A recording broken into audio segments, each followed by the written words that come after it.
Hello students, let us try to understand the equivalent point which is used in the volumetric analysis students. Okay, so how can you understand student this end point or the equivalent point? This is equivalent point, that is also known as that is end point. When the reaction gets completed student, that is known as end point or equivalent point.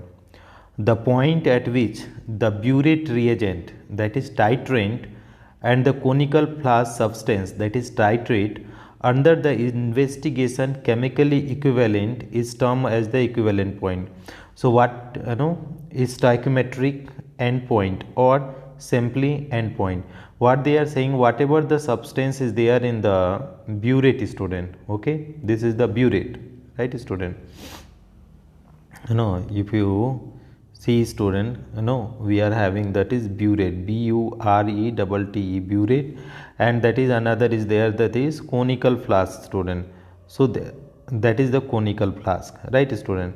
So what they are saying is student, that is if both are in the equivalent, both are equal, so that is what is known as student end point. You can read out again student what the point they are saying. The point at which the burette reagent, that is titrant, and the conical flask substance, that is titrate, under the investigation are chemically equivalent is termed as equivalent point or stoichiometric endpoint or simply endpoint. So this is what the equivalent point, endpoint, or the stoichiometric endpoint. Next point is there student indicators. Indicators are the substance whose solution changes color due to change in pH. These are called the acid based indicator.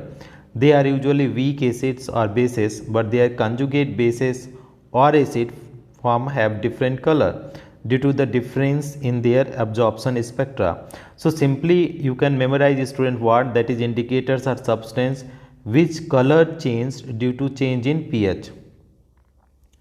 Indicators are the substance whose solution change color due to change in pH. Now next point is there types of indicators. First one is methyl orange.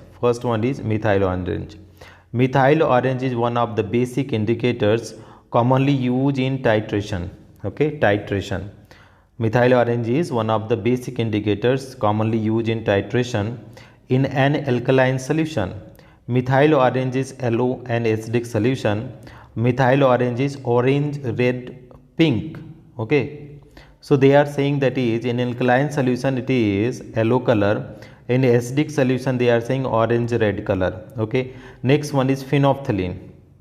Phenolphthalein is also another type commonly used acid indicator for titration.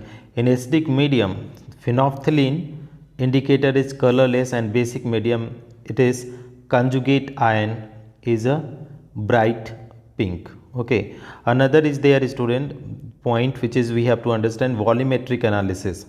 It is a method of quantitative analysis.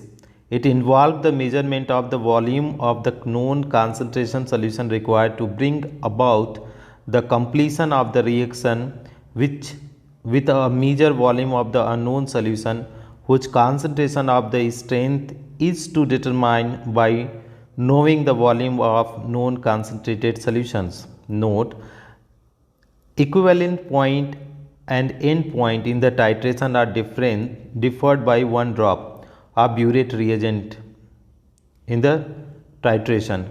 Conclusion, at equivalent point or end point, equivalence of burette reagent is equal to equivalent of the conical flask. Okay, so both one. Equivalent concept means number of equivalent equal to weight, given weight upon gram equivalent weight. Okay, given mass upon gram equivalent weight. Now you can say that is given mass upon gram equivalent mass, we can simply say that is moles into n factor,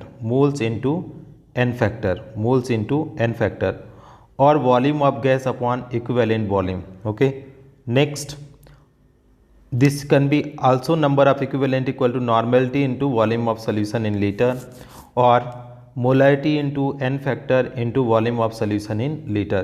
So this is the concept of the equivalent, student, that you have to keep in mind while the solving the problem. Thank you so much for watching, friends. If you find this video helpful, please do like and subscribe the channel, students. Thank you.